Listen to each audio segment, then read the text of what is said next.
The economic freedom fighters remain steadfast in their commitment to chanting the controversial struggle song, "Kill the Boer, Kill the Farmer," dismissing calls to abandon it despite rising opposition. This follows a recent ruling by South Africa's Constitutional Court, which dismissed an appeal by AfriForum, a civil rights organization seeking to ban the song on the grounds that it incites violence.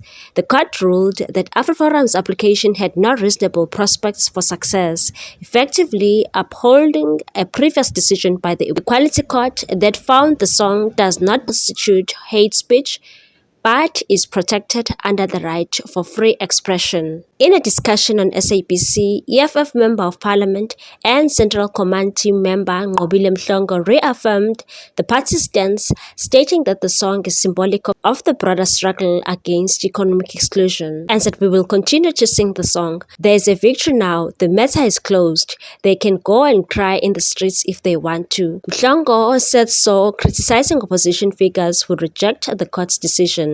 According to Mhlongo, the phrase "kill the Boer" is not literal call to violence, but rather a metaphor for dismantling a system that, she argues, continues to exclude Black South Africans from land ownership and economic participation.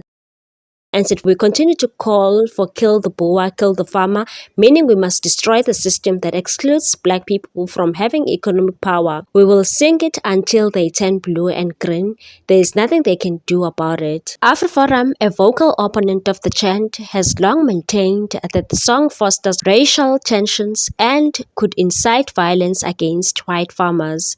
The organization first brought its case to the Equality Court in 2022, where Judge Edwin Molahle ruled that the song does not amount to hate speech, but is part of South Africa's historical and political discourse.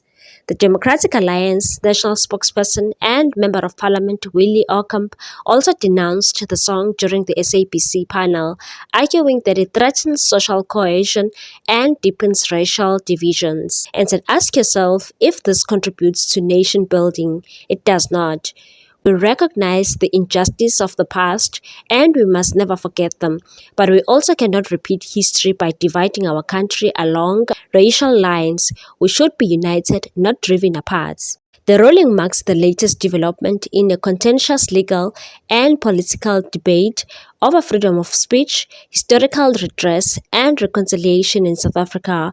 While the courts have ruled in favor of the song's continued use, critics argue that its context and interpretation remain deeply polarizing. Despite the ruling, AfriForum and its supporters may continue to push for legislative measures or alternative legal avenues to challenge the song's public use. Meanwhile, the economic freedom fighters insist that its fight for economic justice and land reform will not be silenced, whether through legal challenges or public criticism. For now, the debate remains unresolved, highlighting the lingering tensions over South Africa's past and the ongoing struggle to define its future. What's your take on this one, people? Thanks for watching. Please subscribe for more news.